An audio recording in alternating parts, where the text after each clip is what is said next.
Shalom teman-teman, perkenalkan nama saya Theo. Saya merupakan mahasiswa bimbingan konseling angkatan 2019 Unika Atmajaya, Jakarta.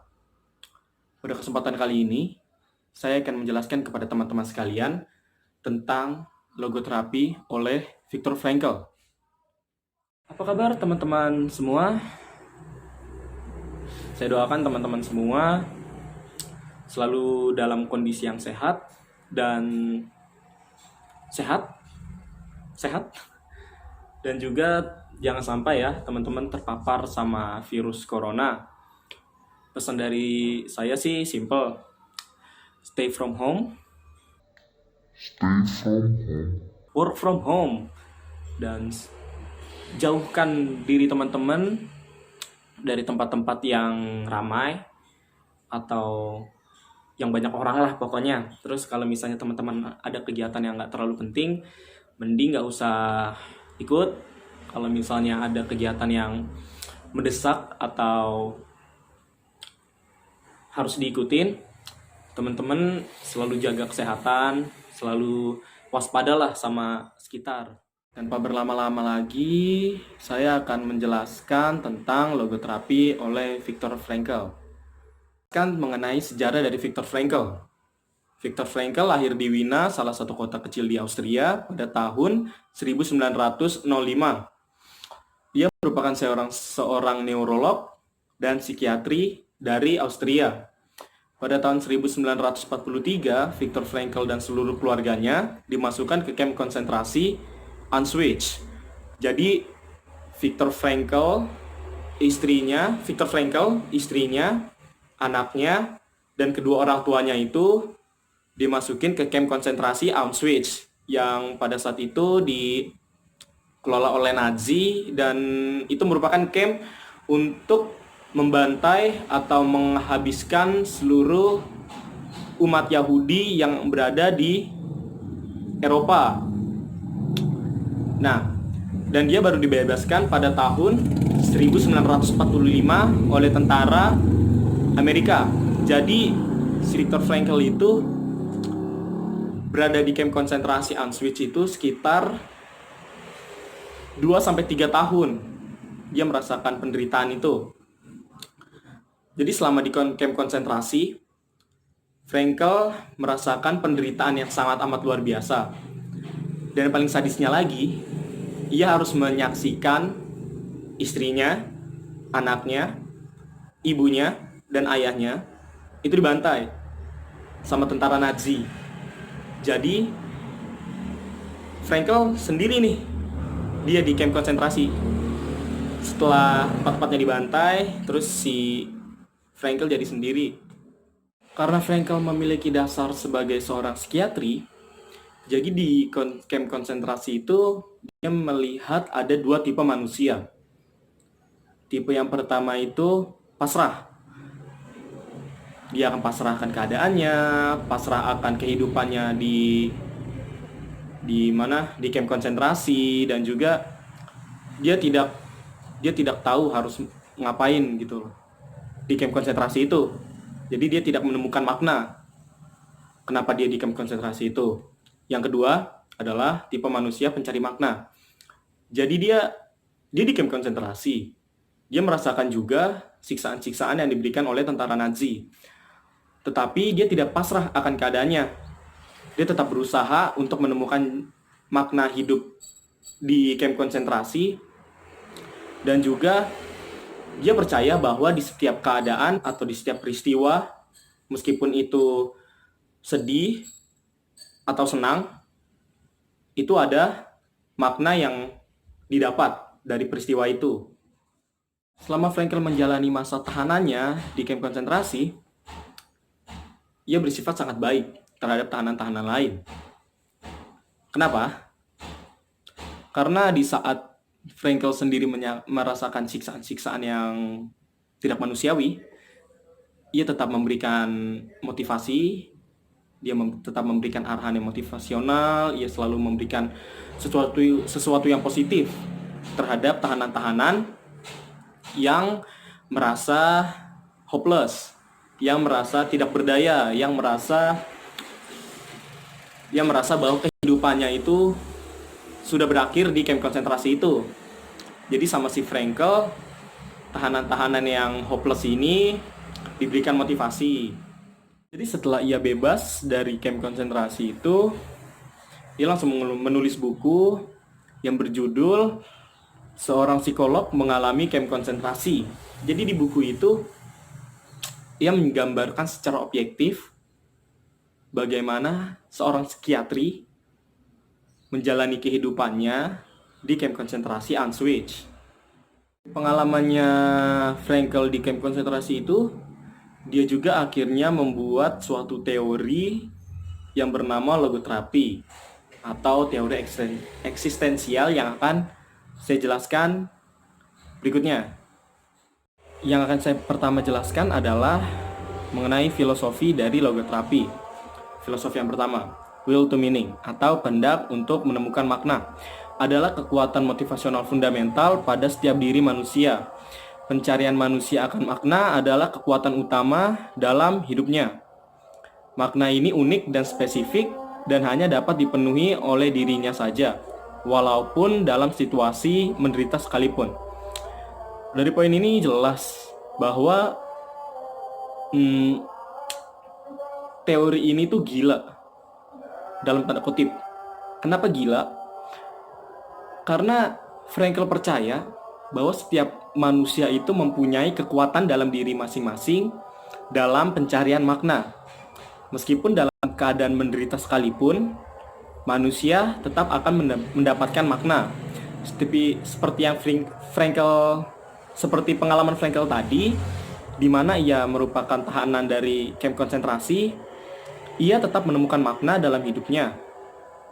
Jadi, mengapa teori ini disebut cukup gila? Karena manusia dapat menemukan makna hidupnya sekalipun di dalam keadaan menderita sekalipun.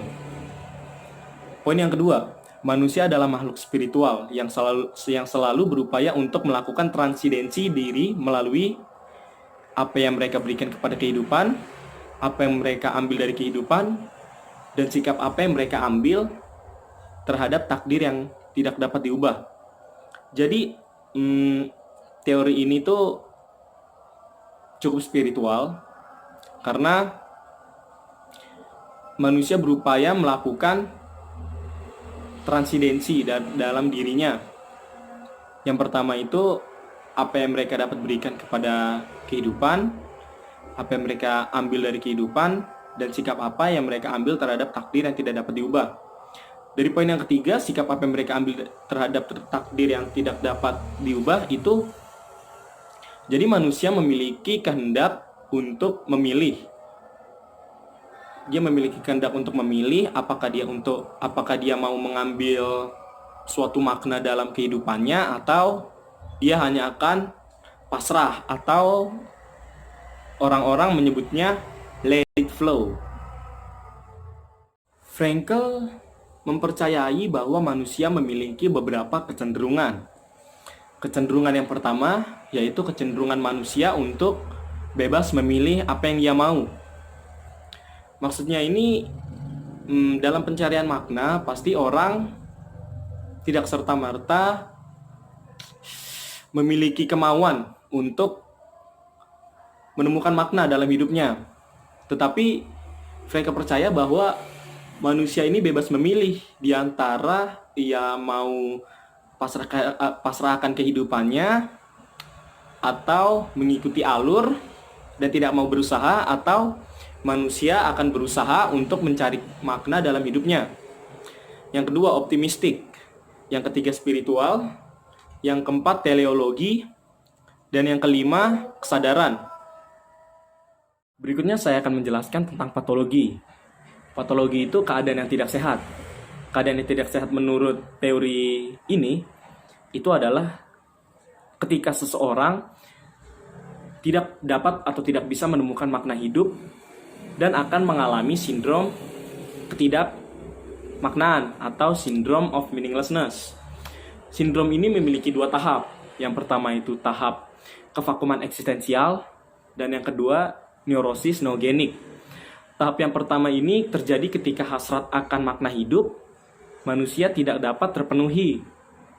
Gejala-gejala yang akan ditimbulkan adalah merasa kehampaan, merasa bosan, kehilangan inisiatif, dan merasa bodoh amat.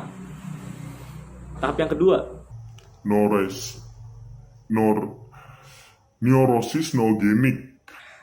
neurosis noogenik ini ketika manusia yang mengalami kevakuman eksistensial, dia mengalihkan perhatiannya untuk kegiatan yang negatif.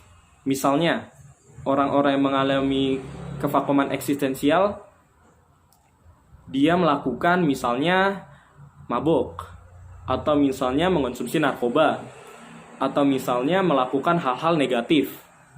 Dia itu sudah berada di tahap neurosis noogenik. Berikutnya ada tujuan.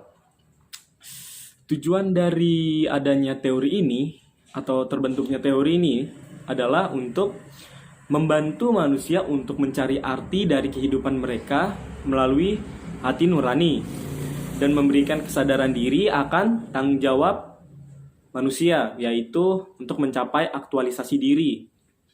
Manusia yang mampu memaknai setiap peristiwa dalam hidupnya, bahkan dalam penderitaannya sekalipun. Jadi tujuan dari teori ini nih untuk membantu Manusia mencari kehidupan, untuk mencari makna kehidupan mereka melalui hati nurani mereka. Karena teori ini cukup erat kaitannya dengan kekuatan spiritual. Jadi dibutuhkannya hati nurani mereka. Strategi dari logoterapi sendiri adalah mengubah individu dari syndrome of meaninglessness ke tahap will to meaning atau penemuan makna hidup. Nah, dalam syndrome of meaninglessness ke will to meaningnya ini kan ada sekat nih. Nah, di tengahnya ini itu kita sebagai konselor akan memberikan suatu nilai atau suatu pemahaman agar mereka merubah pikirannya supaya dapat menemukan makna hidup. Jadi tahapnya tuh syndrome of meaninglessness, give a meaning, dan will to meaning. Yang terakhir ada teknik dari logoterapi. Ada 3 teknik. Yang pertama itu bimbingan rohani, yang kedua paradoxical intention, dan yang ketiga di reflection. Kita bahas satu-satu, oke? Teknik yang pertama, bimbingan rohani.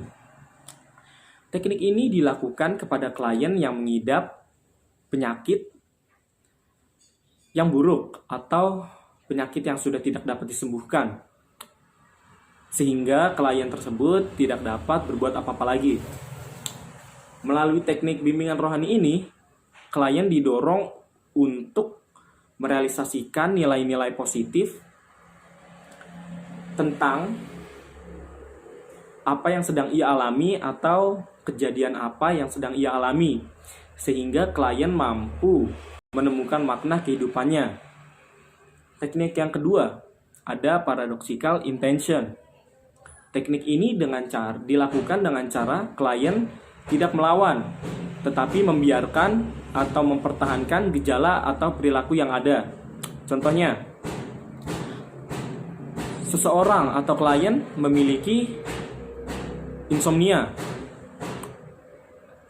Klien ini diminta untuk tidak melawan insomnianya itu, tetapi ia diminta untuk membiarkan insomnia tersebut.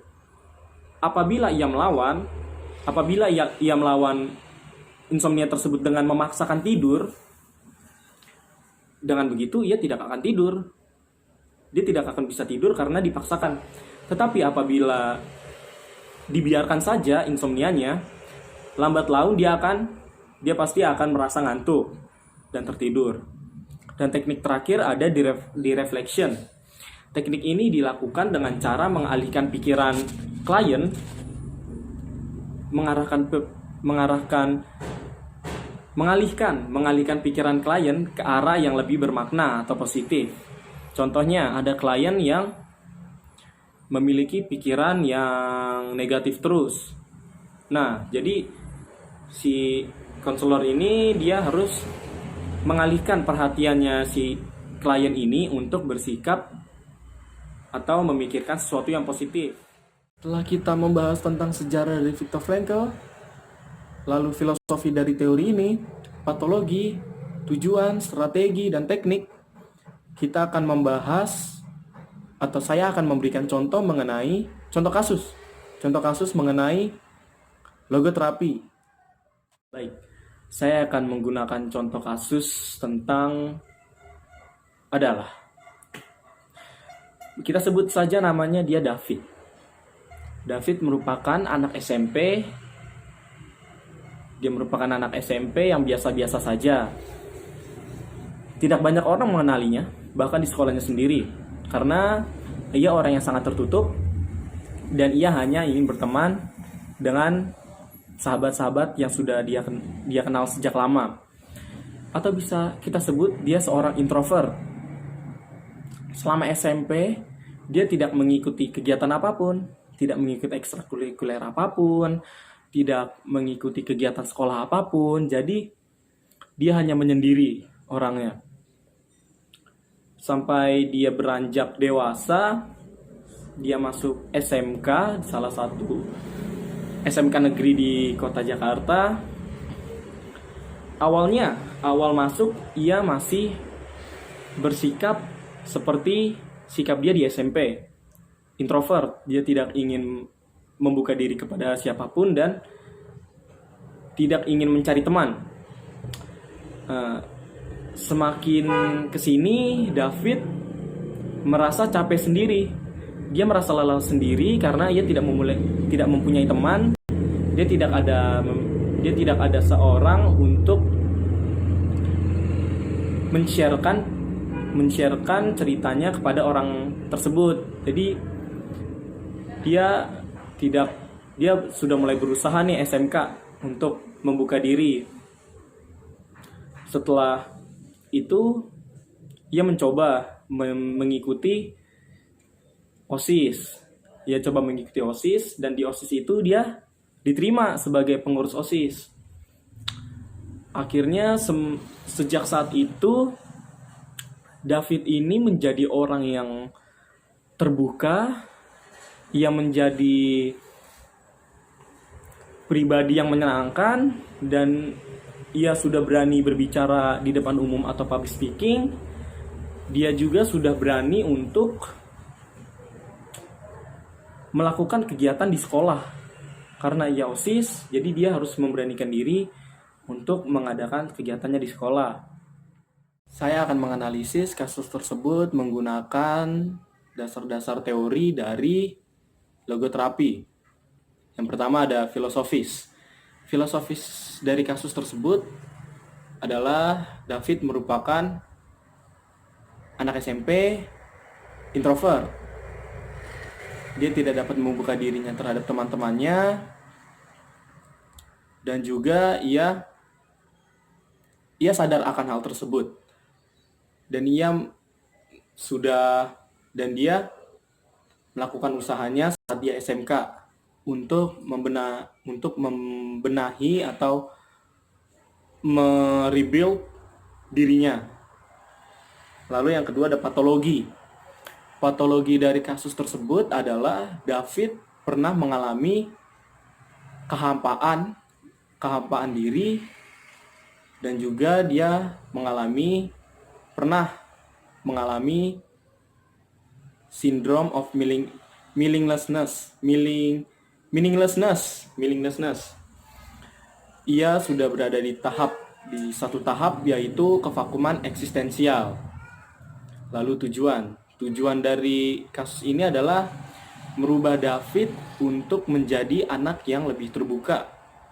Strateginya itu dengan memberikan makna hidup David melalui ekstrakurikuler atau organisasi. Teknik yang digunakan itu adalah paradoxical intention. Ia merasa lelah karena ia mengikuti kemauannya terus, lalu ia merasa lelah dan akhirnya ia akan menjadi orang yang dapat menemukan makna hidupnya. Sekian dari Ya, selesai. tugasnya. Bagi yang menonton video ini, saya mengucapkan banyak terima kasih. Untuk lebih spesial lagi untuk Bapak Raksel Biondi yang telah membuat tugas ini begitu. Sekali lagi saya mengucapkan terima kasih.